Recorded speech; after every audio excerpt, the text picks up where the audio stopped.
Hi, welcome to the how-to video on how to download and format the logic model that you just developed in logicmodelbuilder.com. So this is a follow-up video to the how-to on how to create that logic model. And so what you're seeing on the screen should look familiar to you. We used example county as our sample community working on building a logic model. We've got youth nicotine use as our problem statement. And of course, have identified risk and protective factor, a local condition, as well as strategies and activities to address those, and then short-term, intermediate, and long-term outcomes. So now we go over here and click preview, and you'll see this is not how we typically arrange a logic model. We want it to look and be formatted a little bit differently. Because of some of the system restrictions at this point in time, we cannot instantly just export it to a PDF. So while this button is here, it doesn't work. So we will, for now, use export CSV. What that does is it downloads for you right to your downloads folder essentially a document that is in an Excel document. So go to wherever your downloads show up in your computer, and once you've clicked that, you should see this file. Let's go ahead and open that file.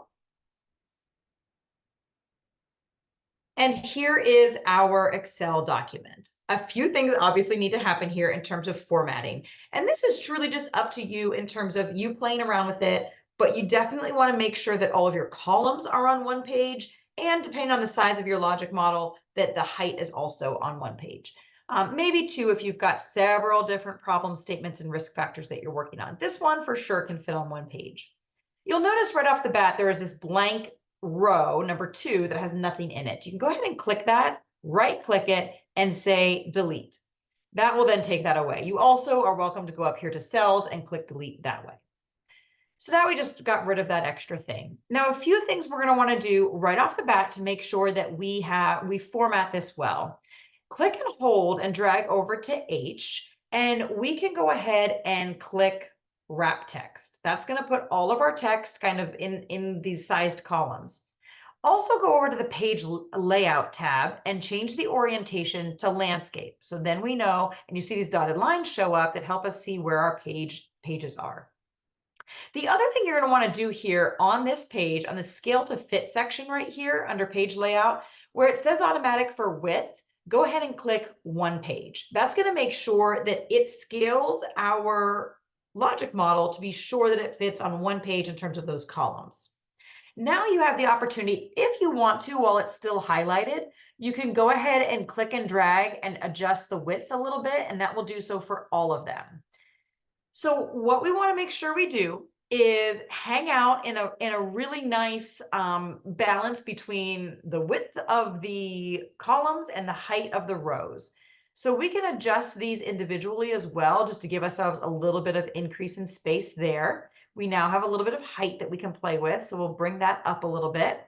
And the good news is we've got this dotted line, which shows us that we're going to be within that height page as well.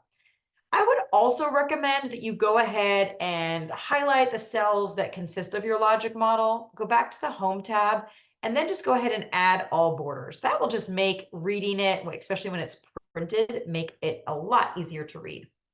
Now, we might just want to do a little bit of finesse. This would probably print as is. Let's actually just go ahead and check and click the print button. Yep, great. We've got everything on one page, width-wise and height-wise. But as you can see, for example, in our activities, promote is cut off. Is that a big deal? Not too much, but it's very easy to go back here. And you know what? Let's just drag this over a little bit. Maybe we can get promote up to that line. Let's hit Control P one more time, make sure we're still all on the same page. And we are. You could, of course, print from here or save from here. But another really great skill strategy here is to maybe highlight these and go ahead and make sure height-wise here in the formatting, you middle align them. That just pops them up.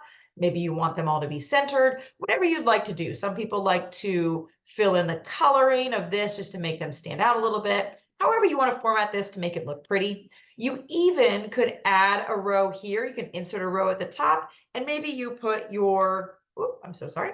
Here we go. Example, county, coalition name at the very top. So that's up there at the top. serves as a little bit of an announcement of what you are. And of course, you can make that bold or make that bigger, right? I'm just playing at this point, but essentially you've got your logic model pretty set, pretty ready to go.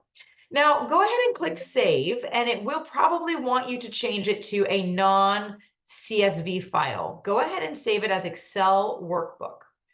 You can of course change the title here to example county logic model. Go ahead and save that. Okay, so now it's saved as a regular Excel file. Now, when we go into file, we've got some great options here, or even into print, you can hit print. What you've got is some options. So first of all, whatever printer you typically use, that's probably what will be here.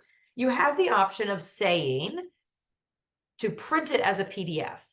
That will then give the opportunity for you to save it to your computer as a PDF, but also newer versions of Microsoft Excel have added that over here in the left column. So you can actually just click where it says save as an Adobe PDF also, but whichever way you want to do it, now it's printing to a PDF. And as that functions and works, it will probably serve to open up in a different file or in a different folder. And you'll see that that saves as a PDF in your system. So that really concludes how to best download, format, and either print or save as PDF. My computer's clearly taken a little bit of time to create this PDF, but you see how the process works. So instead of making you wait on this, just know that your logic model should now be saved as a PDF on your computer in whatever folder you designate, and you should be good to go. Of course, any questions, always reach out at info@preventionsmart.com, and we'll be happy to help you. Thanks for joining me.